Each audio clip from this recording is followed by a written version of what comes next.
Now please stand for the pledges.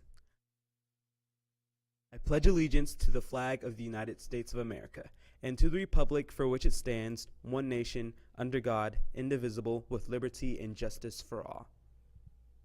And now for the Texas flag.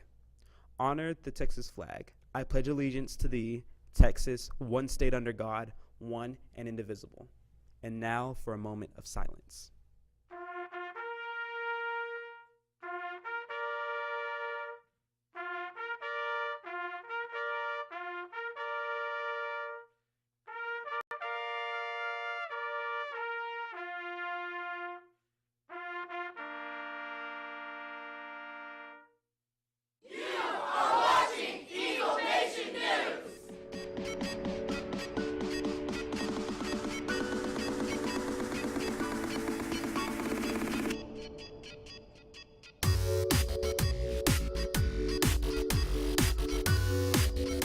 Meet again, Eagle Nation. I'm Tanner Argyle. And I'm Nicole Phillips.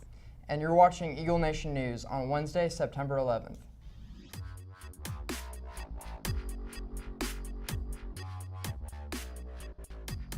Prosper High School will be having a competition cheer team for the 2013-2014 school year. An informational meeting will be held on September 12th at 5:30 p.m. in the LGI room. If you have any questions, please contact Coach Brantley in room 1228 or 1442. On Wednesday, October 16th, sophomores will be taking the PSAT. Freshmen and juniors who would like to take the test can sign up with Ms. Benavides in the counseling office. The cost for the test for freshmen and juniors is $20. The deadline for signing up is Wednesday, September 25th.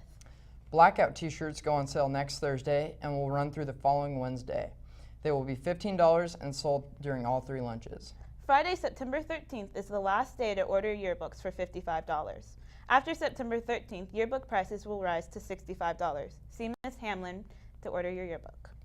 Gaming Club will be kicking off the school year from 3:45 to 5:15 today in the library. Feel free to bring your DS controller or tablet. The first meeting for the Prosper Orchestra Club will be September 16th after school in the choir room. Please bring your instrument and prepare a solo piece that shows off your individual skills. Interact Club is a club open to all students who want to connect with others while serving their community.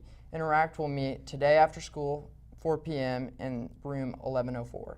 All mentors need to see Ms. Grant in the cafeteria during their lunch today.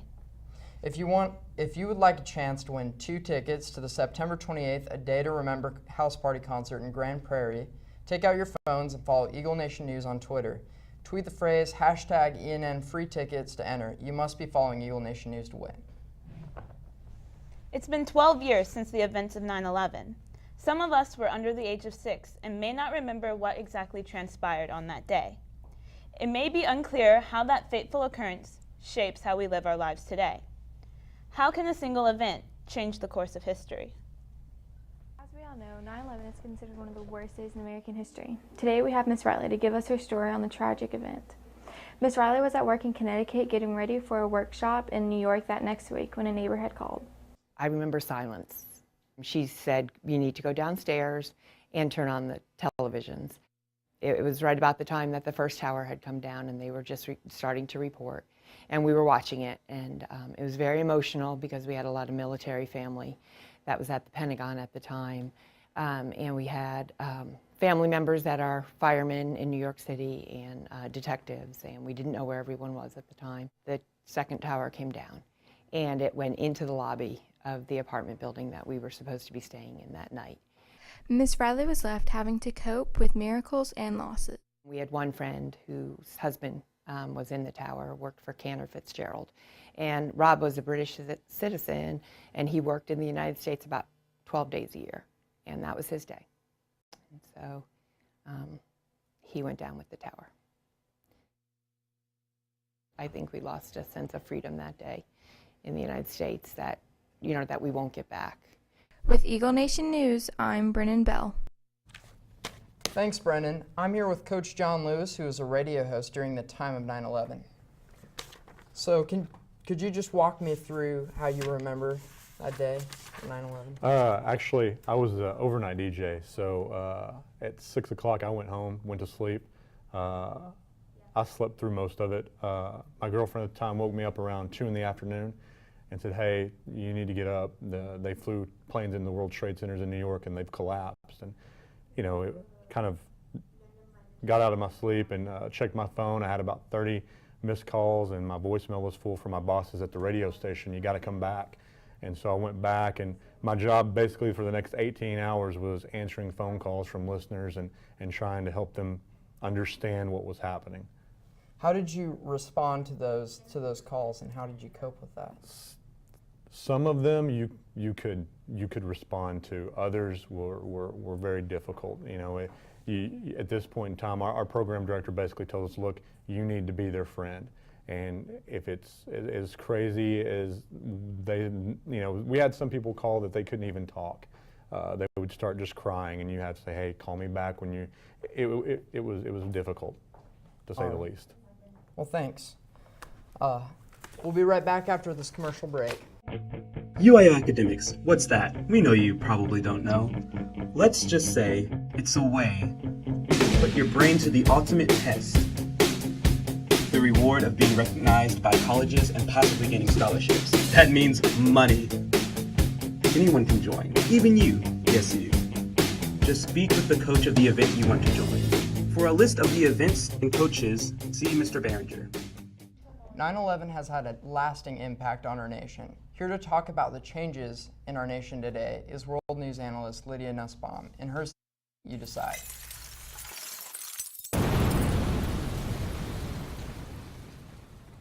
The Patriot Act was passed in October of 2001 in response to 9/11 and increases the power of law agencies to gather information. Government agents can now monitor your personal information at any time. There have been many debates as to whether or not this act violates one's liberties. Is this act essential to preventing future attacks to the United States while protecting its citizens? Opponents of the Patriot Act say that it is against our basic American rights promised in the Constitution. Third parties such as banks or other companies are required by law to give out your personal information if the government requests it. Congressman Ron Paul says, I have a personal belief that you never have to give up liberty for security, and you can still provide security without sacrificing our Bill of Rights. Proponents for the Patriot Act say that we need to find the threat before it finds us. This act allows for obstacles to be removed in order to investigate terrorism. Justice Department spokesman Mark Carolla says, I think any reasonable person would agree that we have an obligation to do everything we can to protect the lives and liberties of Americans from attack. 9/11 and other past attacks has affected the way America moves forward in the future. The question is, how much power should the government have in order to protect us? Thanks, Lydia. Today on our show, we've been talking about chain reactions. It's easy to look at a series of events and wonder how we got from point A to point B. Sometimes the root cause is buried beneath the surface. It would be easy to look at 9/11 and say, it happened a decade ago. It has no significance. But 9/11 set other events into motion. Events that are still affecting our lives today, even if you were only 3 years old at the time of the attacks. Some of the fallout from 9/11 was inevitably heartbreaking, but some of it was unexpectedly beautiful. How we respond to tragedy determines our path. We can stereotype, misplace blame, embrace bitterness, or we can rebuild. Democracy is at its finest when there is no one person in charge of changing things for the better. It's a team effort. And if we do find ourselves traveling down a road we'd rather not travel, we can always make a U-turn, find the root cause, and try again. This is why we choose to remember and not forget this piece of history. Because it happened in the past, it might be difficult to empathize with those directly affected. It might be easy to become complacent and apathetic about this tragedy. But no matter how old you were on September 11, 2001, this tragedy was not a New York tragedy. It was an American tragedy. It wasn't their tragedy, it was ours, all of us. That's all the time we'll have for today. Until next time, I'm Tanner Argyle. And I'm Nicole Phillips. Live long and prosper.